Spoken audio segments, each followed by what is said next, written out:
Salut, c'est François. Aujourd'hui, on se retrouve pour un nouvel épisode de Automatin et de Portrait chinois. Alors aujourd'hui, je reçois un journaliste émérite avec, je ne sais plus, il redira combien il a fait d'essais, mais enfin bon, il a à peu près tout essayé et surtout pour présenter son livre. Alors vous voyez à l'envers, je vais vous faire le décryptage.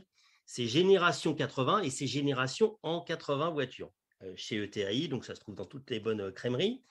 Euh, je voulais le recevoir parce que, même si certains ne le croient pas, je ne fais pas la promotion de tout ce qu'on veut bien me faire la promotion.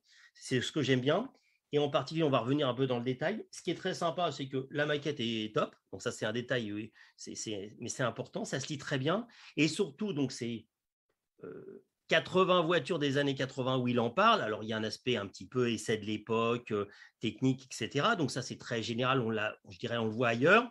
Et puis, ce qui est sympa, c'est que c'est parsemé, saupoudré d'anecdotes personnelles, tant d'essayeurs, mais aussi de propriétaires des véhicules. Et donc, ça, c'est quand même carrément sympa parce que quand c'est le propriétaire qui parle et qui, en plus, est un essayeur auto qui a tout essayé, je trouve que ça donne du piment, ça donne une petite touche sympa. Et ce qui fait que ce livre-là n'est pas un énième bouquin sur les voitures des années 80. Il y a un vrai contenu différent. Les photos sont sympas. Il y a aussi des petites photos d'essais de l'époque que Patrice avait fait. Donc, ça renouvelle un petit peu le genre. Ce n'est pas, voilà, pas un énième bouquin sur le sujet. Même si vous avez déjà tout plein de choses sur ces autos-là, c'est à la fois accessible aux gens qui ne sont pas des super spécialistes. Et même quand on est un peu cultivé auto, comme moi, un petit peu qui s'intéresse, et ben, je ne me suis pas emmerdé en lisant le bouquin pour préparer l'émission. Donc ça, c'est quelque chose de non négligeable. Donc, on va rebondir sur les… Parce qu'il y a justement, c'est ce que je disais, il y a pas mal de… Il y a un mélange de perso et de presse. Et puis moi, le premier point que je voulais que je veux que tu évoques, c'est les histoires des voitures de presse qui étaient toutes optimisées. Alors, il y a la Fiat. Tout ce qui était à turbo en particulier, tu dis, ça marchait très, très fort. Et puis, en particulier, tu parles aussi d'une 505 où tu en as acheté une. Enfin, il y avait beaucoup de décalage entre les voitures presse et puis les voitures qui étaient livrées aux clients, quoi, dans toutes les marques quasiment. Bien sûr, oui, j'ai connu l'époque du turbo où les constructeurs affûtaient beaucoup les voitures. Quand tu prenais une Alfa Romeo chez Alfa Romeo, une Alfa 155, il y avait un monsieur qui travaillait chez Alfa Romeo qui s'appelait Monsieur Romeo, ça tombait bien. Et donc, il te mettait un petit trombone sur la pression du turbo de la 155 et ça bloquait la pression du turbo et tu repartais avec une voiture qui faisait 20 chevaux de plus que celle des clients. Voilà. Mais tu ne le savais pas et tu étais content et tu écrivais qu'elle marchait bien. Alors, il y a eu bien pire ailleurs. Bon, j'ai raconté dans le livre l'essai de la 505 turbo. J'ai appris 10 ans après, par hasard, qu'elle faisait 173 chevaux au lieu de 150. Mais c'était de bon ton. Un jour au Maroc, on essayait des 309 diesel et elle fumait beaucoup. On nous a dit non, non, c'est à cause de la hauteur. On montait une montagne. Et puis en fait, c'est elles étaient maximisées au niveau de la pression de la pompe à injection. Ça a été de bon ton. Et puis la fameuse scène, Patrick Lucas dit c'est pas vrai. On était à Grasse en Autriche, je crois, pour voir la fabrication des 6 cylindres BMW. Il y a un moteur qui passe devant nous, moteur spécial journaliste. Ça, ça c'était super. Il dit aujourd'hui que c'est pas vrai, que c'était pas tout à fait ça. Mais Patrick Lucas était très menteur. J'espère qu'il nous écoute. Mais bien sûr, ouais, oui, c'est un garçon formidable Oui. qui a tout conduit. Je devinais que c'était du second degré. Oui, ce que je reprends aussi, ce que tu parles de Lada, où les Lada étaient livrés avec des pneus russes Bien d'origine, sûr, et que par contre, les véhicules presse, elles avaient 4 Michelin ou 4 pneus de bien marque sûr. pour qu'elles tiennent bien le Et un parcours. jour, j'ai emprunté une Lada avec des pneus russes, parce que les concessionnaires habitant Clermont-Ferrand pendant longtemps, euh, c'était quand même compliqué pour aller chercher une voiture à Paris, ça faisait 1000 kilomètres. Et donc, les concessionnaires me prêtaient des voitures puisqu'ils avaient un essai dans le journal local. Alors, quand ils me prêtaient une voiture, ils me demandaient, vous allez où? Alors, je disais, je vais voir mes parents à l'époque, qui ne dormaient pas avec les anges. Alors, ils disaient au chef d'atelier, vous démontez le compteur, hein, tu sais, pour que la voiture, elle ait pas 1000 kilomètres de plus dans la vue. Et je voulais évoquer, c'est un clin d'œil pour les gens qui sont un peu fans de Chardonnay, de Doudou, André dit Doudou Chardonnay, et qui était aussi un spécialiste de vendre tout et n'importe quoi et qui avait un service presse qui était une merveille, si je ne dis pas de bêtises. Alors, enfin, moi, je n'ai pas connu, mais tous les gens qui m'en parlent me disent que c'était quelqu'un d'exceptionnel et qui gérait sa boîte de façon exceptionnelle et que le service presse était aussi très affûté. C'était un type exceptionnel déjà. Ensuite, il avait une attachée de presse exceptionnelle qui était une hôtesse de l'air, pardon, qui s'appelait Ophélia Léveillé. Et puis, il avait un préparateur qui s'appelait Hoffman. Et donc, en fait, il avait compris qu'une auto Bianchi à Barthes devait rouler à 160. La voiture essayée à échappement, 160 à l'heure, ça faisait 1000 ventes. Donc, on a commencé à mettre des grosses soupapes quand même pour y arriver. Puis après, il a mis des embrayages renforcés. Et puis après, il manquait 2 ou 3 km à l'heure en pointe. Alors, ils ont eu l'idée de mettre du mastic dans les gouttières pour, pour gagner du CX. Non, non, les voitures étaient hyper préparées, mais ça se savait en fait. Mais c'était important qu'elle roule à 160 à l'heure. Après, il a mis des béquets, des spoilers sur les voitures en lançant des séries spéciales dont il a inventé les noms. Il mettait Turini. Et comme il ne demandait pas des droits, les droits d'exploitation, souvent ces voitures changeaient de nom. Donc, à un moment, il vendait des autos Bianchi qui s'appelaient Lutèce, mais comme il n'avait pas demandé, après, il les appelait Saint-Tropez. Il avait tout plein de noms qui changeaient tous les 2 ans avant des procès. C'était un type extraordinaire. Il aurait vendu du riz aux Chinois. C'est ça, c'est le retour que j'avais eu. Et d'ailleurs, du coup, je rebondis.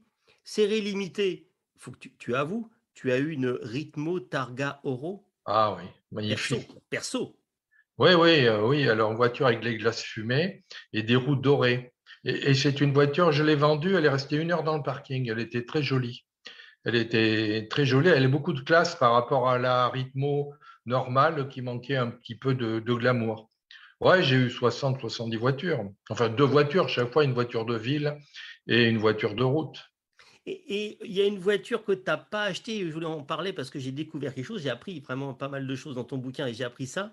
C'est sur la Talbot Tagora, donc de base qui s'appelait SX avec le V6. Et donc il y en Ouais. a certaines qui se destinaient et qui ont été bricolées via Danielson, mais il y avait aussi une histoire avec Ligier. Raconte un peu cette petite historiette.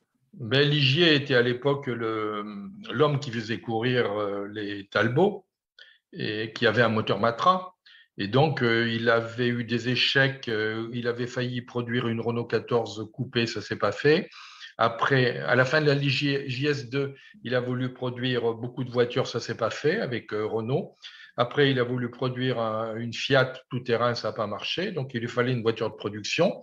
Comme il avait un grand nom, puisque ces voitures gagnaient des grands prix de Formule 1, il a pensé à faire une Tagora Ligier. Donc, elle avait un écusson Ligier, elle avait des grosses roues, elle avait un moteur préparé de 100 chevaux. Et j'avais pu en essayer une aux côtés du regretté pilote Jean-Pierre Guénard qui s'est tué avec Pironi Colibri. dans l'accident. Voilà. Et j'ai de vagues souvenirs, parce que ça date de 82-83. Mais la voiture, elle marchait très fort, elle avait un joli bruit. Et puis, elle avait une présentation légèrement différente. Dans mon souvenir, elle avait des jolies roues larges dorées en alliage. Et puis, l'écusson, le très bel écusson Ligier. Ligier était un personnage assez fascinant. Il m'avait invité à ses 50 ans. Je l'ai fréquenté à une époque. Il avait des anecdotes extraordinaires qui sont trop longues à raconter ici. Notamment au Mans, il avait été chronométré à 349 à l'heure en 67, ce qui était impossible puisque le rapport de boîte des Ford 7 litres, c'était 338. Donc, c'était impossible qu'ils roulent à 349. Et en fait, ils avaient roulé à 349 parce que les pneus à cette vitesse se Ovalisé. déformaient Ovalisé. et changeaient la démultiplication et ils risquaient la crevaison à tout moment. L'explosion, ouais. Il avait tout plein d'anecdotes. Voilà. Bon, là, une petite dernière pour la route. Là, tu parles de vitesse maxi, machin. Alors, il y a un niveau, il y a une demi-ligne quand tu parles de la CX, de CX et de la TRD Turbo. Et à 200 sur une autoroute fermée. Raconte comment tu avais fait ça. Comment ça s'était Ben, déroulé c'est ça? Citroën qui avait une équipe extraordinaire à l'époque et de communication. Et donc, ils avaient profité d'une autoroute qui n'était pas encore ouverte. Je pense que c'est ce qu'on appelle la A71. Ça doit dater des 88, 89, C'est ça. 90, que j'ai oublié. Et ils avaient eu l'autorisation. On avait testé cette voiture à près de 200 compteurs, puisque c'était la diesel, je pense, la plus rapide du monde, C'est ce qui ça. était extraordinaire. Une grande routière avec laquelle j'ai voyagé beaucoup.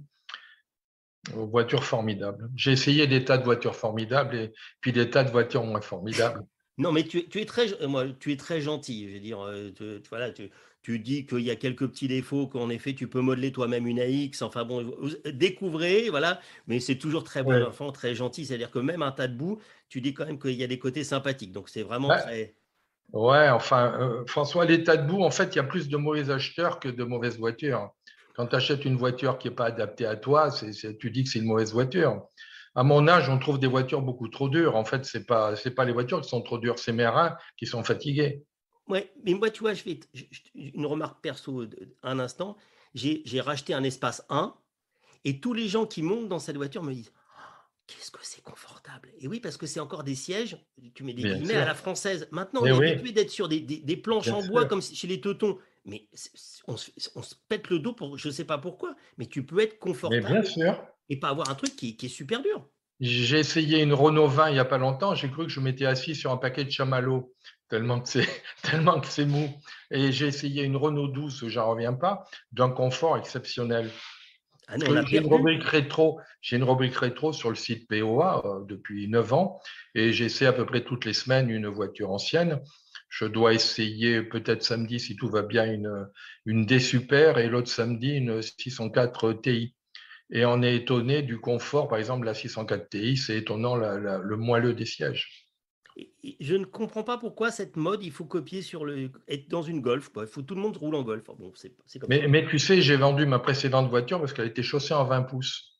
Je l'ai vendue grâce à ces 20 pouces, parce qu'esthétiquement, ça lui donnait une C'est gueule invivable. extraordinaire. Mais je l'ai vendue à cause des 20 pouces. Pour l'échanger contre une voiture qui a des 19 pouces, d'ailleurs, c'est pas mieux. Et des 35 de hauteur, tu vois un peu.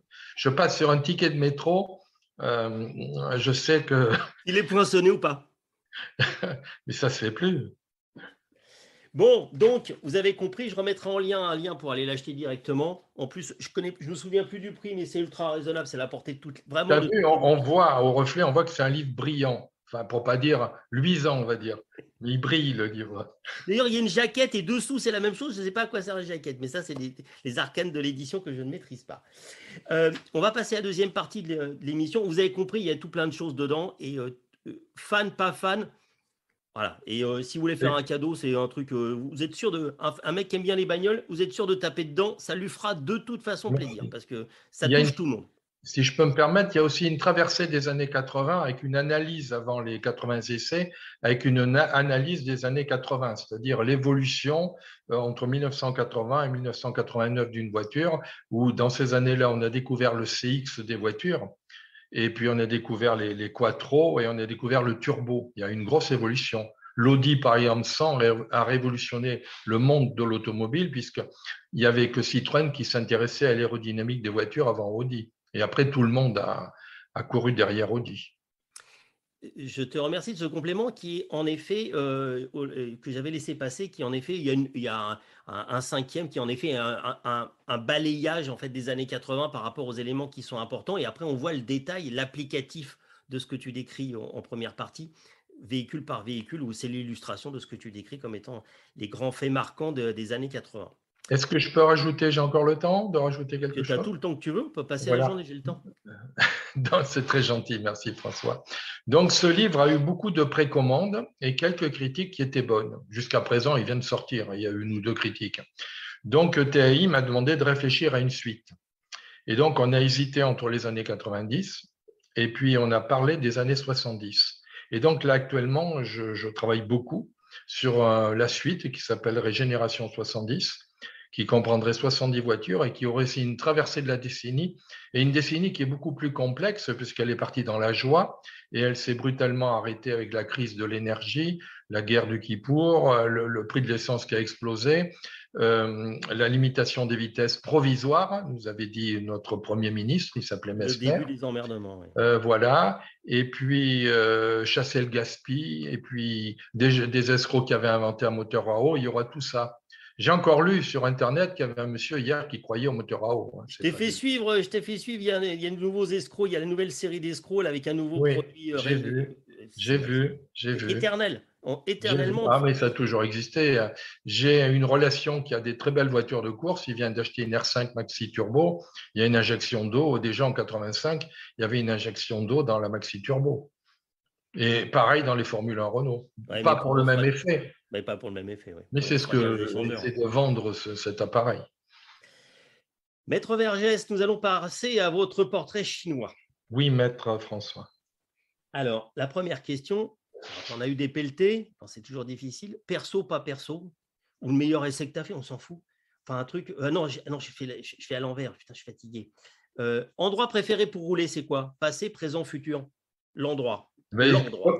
comme tous les gens de ma génération, c'est plus la route. Je suis terrorisé à 131 km à l'heure. Non, le plus bel endroit du monde, d'après moi, pour rouler, que j'ai découvert étant enfant et puis après au guidon de ma mobilette orange, c'est le circuit de Charade, puisque j'habitais Clermont-Ferrand.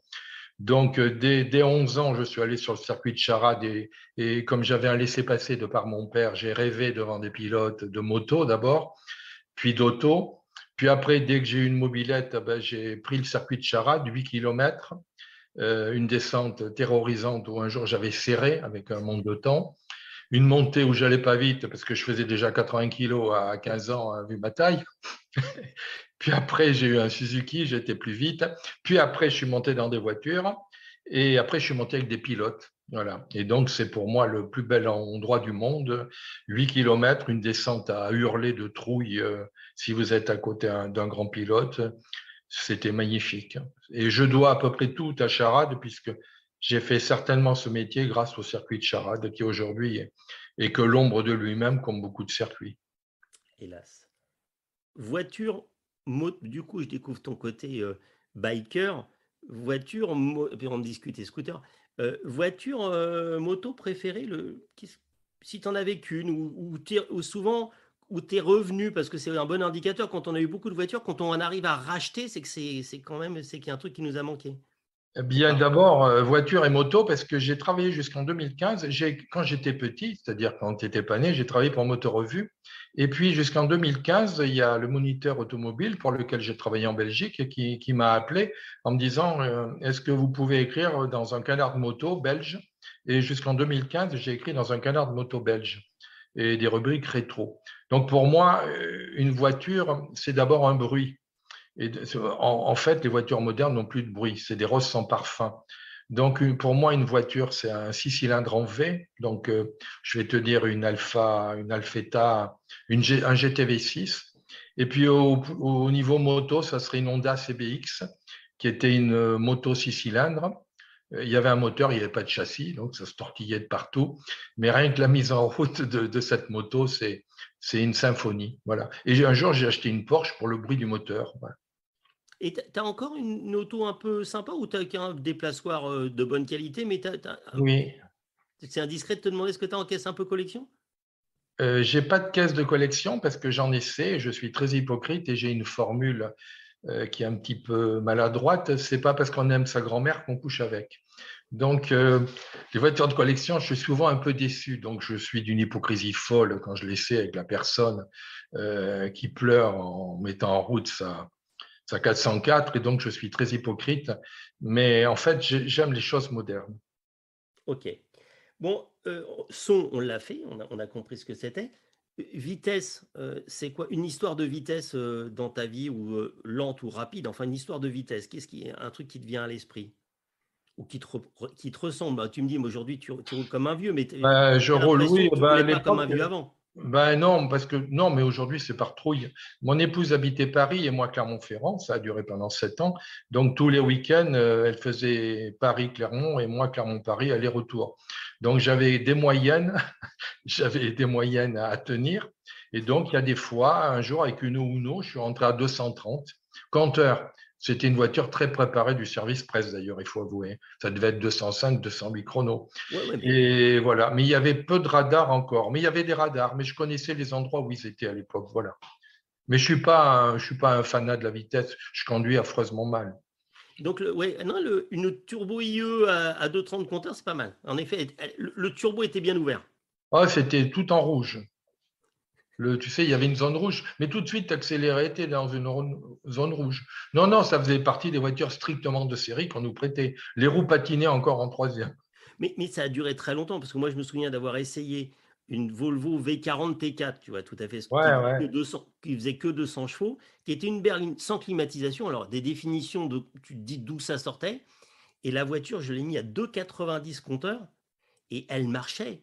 À mon avis, il y avait 250, 260 chevaux, tellement il y avait une Bien sûr. différence. gigantesque, quoi. Et c'était, Non, mais voilà.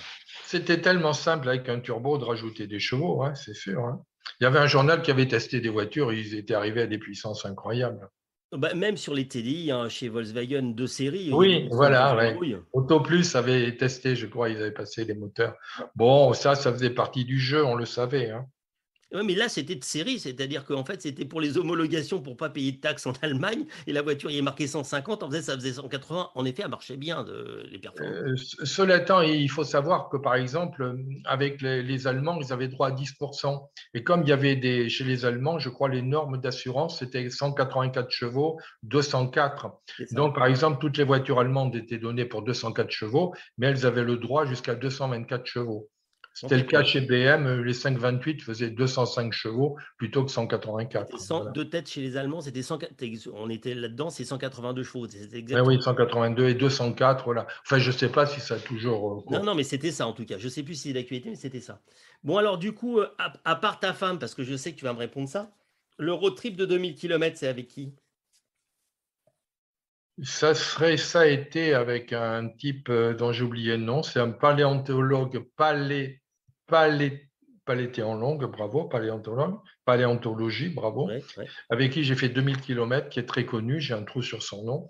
Et en 2000 kilomètres, il m'a appris d'où je venais, où j'allais, et Dans ça a quel changé ma pays? vie.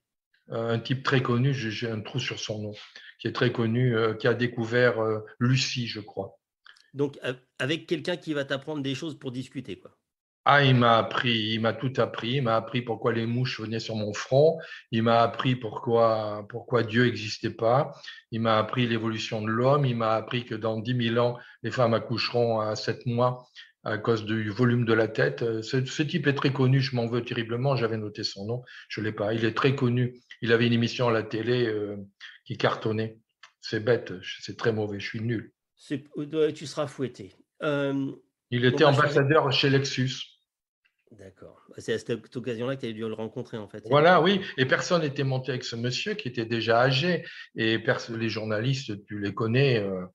Voilà, ils ont vu ce monsieur à barbe blanche. Et puis, c'est un génie. C'est Bon, un génie. le sujet, c'était qu'est-ce qu'on mange à midi, donc c'était pas de monter avec quelqu'un d'intelligent. Oui, C'était sûr. ou j'ai fait des essais avec des gens comme Sport Auto et Auto Hebdo. C'était la question, c'est combien elle fait au kill départ arrêté. C'était que ça. Musique en voiture ou pas?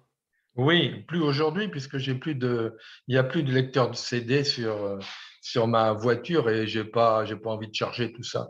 Je suis assez passionné de cinéma et donc je suis plutôt musique de film. Et tu vois, actuellement, il y a deux musiques qui me plaisent. Il y a deux musiciens qui ont le même nom, qui sont pas les mêmes. C'est Leonard Bernstein qui a écrit West Side Story et j'ai longtemps écouté cette musique et le film vient de ressortir, une nouvelle version. Et puis il y a un autre mec qui s'appelait Elmer Bernstein qui a fait la musique des Sept Mercenaires et pour moi, qui suis très cinéphile, je roulais en allant à Paris ou en revenant à Clermont avec des bandes originales de films, voilà. Ben, on se rejoint parce que j'adore aussi ça. Et de Lalo Schifrin, il y a beaucoup Voilà. Et aujourd'hui, c'est Hans Zimmer qui a fait la musique de James Bond, ouais, qui est super aussi. Ouais, ouais. ou John Williams qui a fait la Guerre des Étoiles. C'est des musiques, c'est des symphonies, hein, c'est devenu des. Et à mon tour de perdre mon latin, celui qui a fait tout le temps quasiment les musiques de Lelouch, aide-moi. Francis Lay. Merci, je te remercie. Mais c'est pas Ah, pareil. il y a un Lelouch qui sort, il y a un Lelouch qui sort. Et C'est j'étais merveilleux. allé, j'avais eu l'occasion d'aller faire un concert où c'était toutes les chansons de Francis Lay. Il y a des choses, moi je savais même pas tout ce qu'il avait fait. Et puis, moi, tu sais, le truc du cinéma, tu sais, qui passe. Je trouve que ça crée j'ai des images qui tournent devant les yeux quand j'entends cette musique. C'était un génie. Lelouch est un génie aussi. J'ai écouté son interview ce matin, c'est extraordinaire. Et quand même une pêche parce qu'il commence à plus être tout jeune. Et 83, il a parlé de la mort et c'est terrible. Il n'a pas peur de la mort, il va retrouver non, tous ses amis, il a dit. Je et l'ai surtout, interviewé, il est fascinant. je suis d'accord avec toi. Je trouve qu'il a une vivacité d'esprit qui est qui est très rassurante. Espérons qu'on sera dans le même état. Et du coup, bah, j'ai fait la glissade sans le faire exprès, la transition.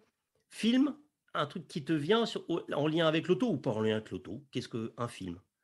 Bien sûr, c'est le film Grand Prix qui vient avec l'auto, dont le tournage avait lieu à Clermont-Ferrand. J'ai une très belle anecdote, mais je ne sais pas si on a le temps de la raconter. Vas-y, bien sûr, bien sûr. J'ai un de mes copains qui avait 18 ans et donc il a 18 ans et il voulait être figurant sur le film qui était payé 30 francs par jour en 1966. Et puis on lui dit, est-ce que vous savez parler anglais? Ah, il a dit oui, très bien. Est-ce que vous allez être parmi? Très bien, oui, oui. Bon, écoutez, vous allez être chauffeur au lieu d'être figurant. Vous allez être chauffeur. Vous allez être chauffeur de James Garner qui jouait dans le film et avec une voiture de fonction, c'était une Mustang Shelby Hertz. Et pendant 3 semaines, donc, il a roulé en Mustang Shelby Hertz noir à côté de James Garner, voilà, bien payé. Et le film s'est achevé. Il est rentré au lycée en première à l'époque, en septembre. Qu'est-ce que tu as fait toi pendant les vacances? Les copains disent, j'étais chez ma grand-mère, je suis allé au Cap Ferré. Et toi? Oh, moi, j'ai conduit une Shelby avec James Garner. Mais oui, bien sûr, bien sûr. Pauvre mythomane, va. Voilà. Et ça fait la boucle. J'ai fait il y a 15 jours le portrait chinois de Jean-Claude Lagnès qui a eu J'ai le vu, bonheur on en a discuté, et j'ai donc vu. qui a côtoyé aussi Frankenheimer, donc on Eh pareil, c'est ouais, marrant, eh et qui ouais, apparemment était quelqu'un de vraiment exceptionnel et de vrai fan d'automobile. Et bien il a fait sûr. Grand Prix, c'est pas par hasard que Frankenheimer a fait Grand Prix. Quand tu vois l'époque 66, comment ça a été fait, c'est extraordinaire, hein, c'est fabuleux.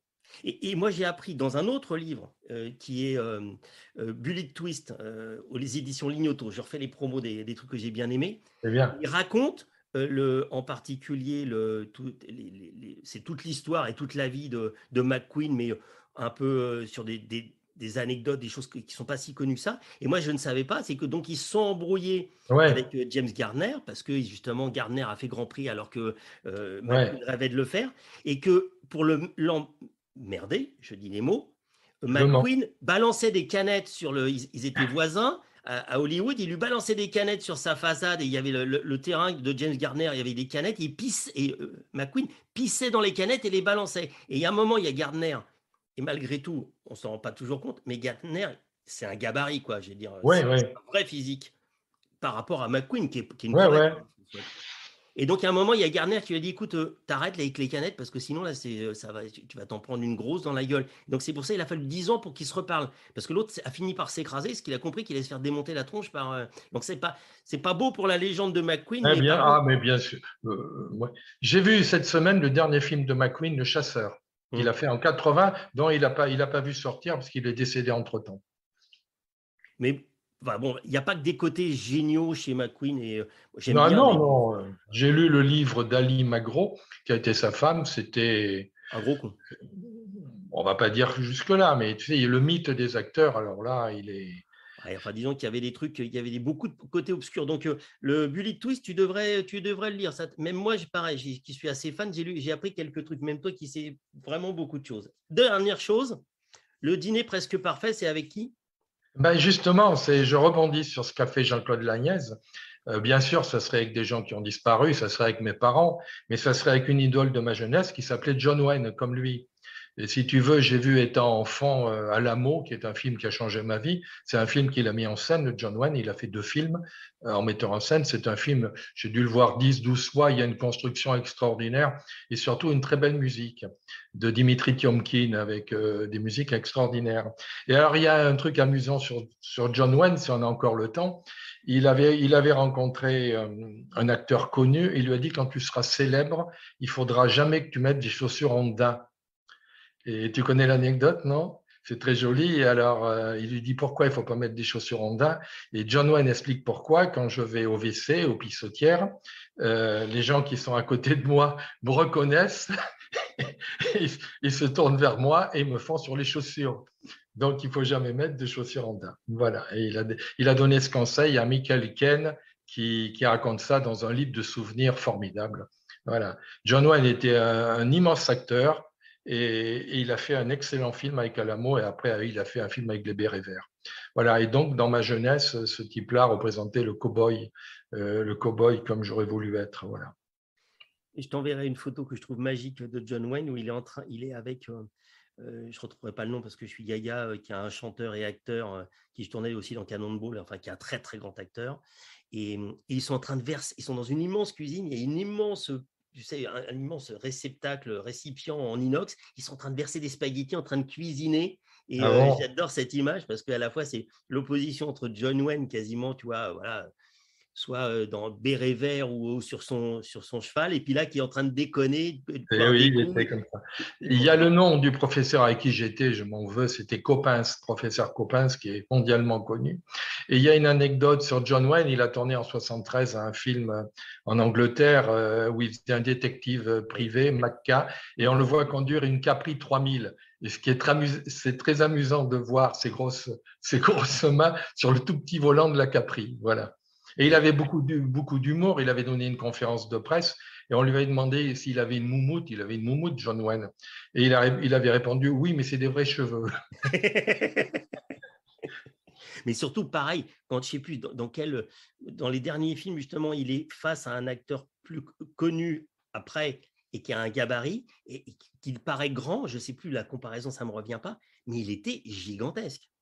Oui, alors quand même, on lui faisait, enfin écoute, je suis passionné de cinéma, donc on va partir sur le cinéma. On lui faisait quand même des portes plus petites dans les westerns pour qu'il ait l'air plus grand. Et puis il était filmé toujours d'en bas. Voilà. Et comme il avait du double menton en vieillissant, il avait toujours un. Pour ça qu'il avait toujours le foulard, tu sais, des cow-boys. Et puis il avait une lumière noire pour lui enlever le double menton. Mais c'était un acteur immense et puis fabuleux. Voilà. Enfin, il arrivait dans les hôtels en hélicoptère aussi. C'est ce que raconte Michael Caine. C'était interdit. John Wayne arrive, personne ne disait rien. Bah, je crois qu'on ne se rend même pas compte à quel point aux États-Unis, John Wayne, c'était Mais il y vraiment a la eu légende, quoi. bien sûr, c'était une légende. Il y a eu un sondage il n'y a pas longtemps. Il est toujours pratiquement en tête des sondages des 100 personnes les plus connues aux États-Unis. Voilà. Il a eu un courage extraordinaire. Il est décédé en 79. Et d'ailleurs, il est décédé le week-end où Paul Newman courait au Mans. Et tous les journaux avaient prévu de faire plusieurs pages sur Paul Newman. Et la mort de John Wayne a fait que Paris Match a remplacé la une avec le John Wayne. Et alors, j'étais ce week-end au Mans avec Paul Newman. Paul Newman, écoute, j'ai rarement vu un homme aussi, à part toi, j'ai rarement vu un homme aussi beau. Non, mais le matin, j'étais fasciné par sa beauté. Et j'ai une chance inouïe de faire 1,87 m puisqu'il ne fallait pas s'approcher de trop près parce que les gardes de corps, ils frappaient quand même. Et moi, 2 points me sont passés de chaque côté parce que le garde de corps était plus petit que moi, donc il a choisi des gens plus petits. Donc j'ai échappé à un coup de poing. Un mec fascinant. Mais pourquoi les coups de poing pour disperser la foule, tellement c'était la folie? Oui, alors Paul Newman était, j'ai appris après, c'est la première fois que je voyais quelqu'un qui avait des grosses baskets blanches. C'était pas encore la mode des baskets qui sont arrivées dans les années 80-82 où on mettait des baskets avec une tenue de soirée. En fait, il avait des baskets compensées pour le grandir et il voulait jamais être photographié à côté de quelqu'un pour pas qu'on voit sa taille. Il faisait 1,72 m, 73, il était d'une beauté fascinante, mais il n'était pas si grand que ça. Donc, il voulait jamais être photographié. Alors, il fallait pas être à côté de lui. Et puis, il était très sollicité. C'était une star mondiale, faut imaginer. Et puis, c'était merveilleux. Mais quel mec! Je suis en train de préparer un article sur. Il était. Maintenant, on parle tout le temps de les jeunes, ils disent les slippers, enfin que tu roules avec une caisse discretos, mais qui a de la pêche, etc. Et lui, c'était un spécialiste de ça.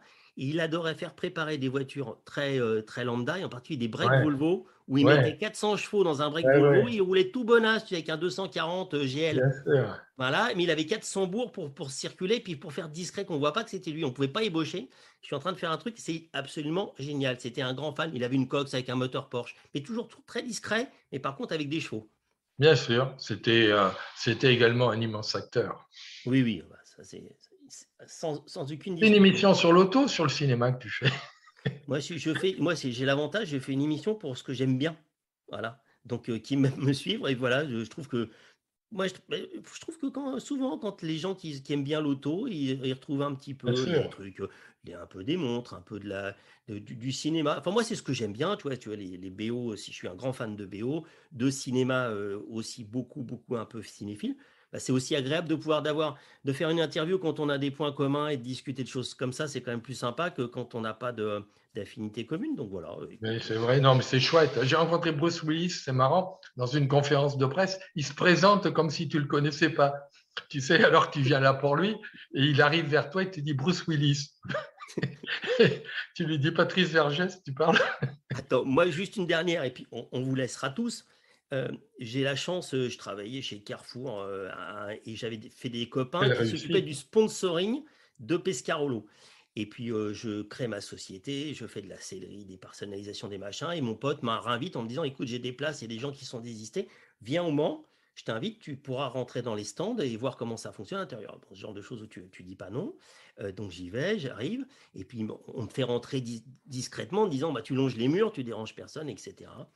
Et puis là, je me retrouve à côté d'un mec plutôt très beau gosse quand même. Et puis je vois qu'il est ricain, machin. Et on était comme deux cons l'un à côté de l'autre, un peu abandonnés dans le stand. Donc on discute, on se serre la louche. Il me dit Patrick Dempsey. Je dis François Ah ouais. Braun. Wow. Eh Docteur oui, Mamour à l'époque, je regardais pas la télé, eh je oui, oui. rien, tu vois. Lui, je me dis putain, c'est un ricain, belle, la caricature, Ouais, belle. ouais. Un truc. Voilà. Et Beau puis il dit mec. bah, je viens parce que j'envisage de faire les 24 heures du Mans, voilà, de courir, de faire les 24 heures du Mans. Et puis je connais un tel d'un tel, machin, on discute. Et puis je lui dis, il me dit qu'est-ce que tu fais, bah, je lui dis je fais ça. Et puis je fais de la sellerie auto. Et puis on fait aussi des canapés avec de la personnalisation, avec un procédé où on imprime et tout. Ah, c'est super machin. Ah bah je voudrais parce que tu vois, je pouvais imprimer sur du Sky, sur du Ouais, TEP ouais. et personnaliser. Ah, il me dit ah c'est dingue ça. ALS c'est top parce que il était comme ça. Tu vois, il me dit alors j'ai les 3 caisses, ils sont dans le garage. Je peux mettre 3 canapes derrière chaque bagnole personnalisée. Il me dit il faut que tu me fasses ça. Bon. Après, tu sais, tu rencontres tout plein de gens qui disent Ouais, tout le ouais, temps, il bien faut qu'on sûr. fasse. Bon. Voilà. Et puis, bon, on discute vachement, et puis ça part, et moi, on s'occupe beaucoup plus de lui. Et moi, je me dis, c'est vraiment définitivement des gros cons. Non, je déconne. Et bon. Et puis, il y a mon pote qui me dit, ah bah, dis donc, t'as vachement sympathisé avec Patrick Dempsey. Ouais, enfin, Patrick Dempsey. Donc, ça doit Ouais, être le ouais. mec à qui je discutais. Il me dit oui. Ouais, ouais. Mais tu te rends compte. Et il est vachement accessible. Bah, oui, il est Ouais, accessible. ouais. Moi aussi, je suis accessible. Ouais, Il n'y a pas de ouais. souci. Et il me dit, mais tu sais qui c'est? Il finit par. Ben, je lui dis non, alors qu'il m'explique qu'en effet, Ouais, ouais. c'était une star mondiale déjà, parce que Ouais, ouais, c'était de bien la, sûr. c'était de la télé, mais c'était. Voilà, C'est c'était. mondial, hein, mais c'est des stars plus grandes qu'au cinéma, oui. Et donc, je la fais courte. Je reçois un mail de son assistant me disant machin, on fait les canapes, blabla. Je fais un tarif ridicule, que je pense pour Patrick Dempsey, genre 2000 balles le canapé, tu vois, des trucs qui étaient mais bon, voilà, j'ai pas me. Et donc, on fait les canapés, ça prend du temps, etc. Et puis, ils sont prêts. Et quand ils sont prêts, et là, tu te dis que des fois, tu es con, je reçois un message en mail de lui, premier message de lui 1 an après, en disant tu viens, on les met dans un cargo et tu viens avec un avion cargo, bien sûr. Hein. Ouais, ouais, ouais, ouais. Ils arrivent et tu viens les installer. C'est sûr que c'était, oui, fallait, pour les tourner dans le bon sens. J'y suis pas allé pour X ou Y raison, j'avais du boulot et des conneries. J'aurais dû y aller, j'ai regretté toute ma vie parce que ça a Ouais, été ouais. sympa.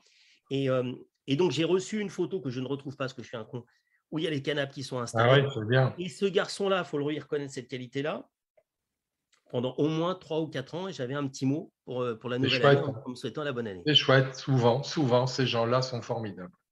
Donc, Non, non, mais les acteurs, contrairement à ce qu'on pense, souvent, ont besoin ont besoin de tisser des liens, comme ils vivent dans un monde très superficiel.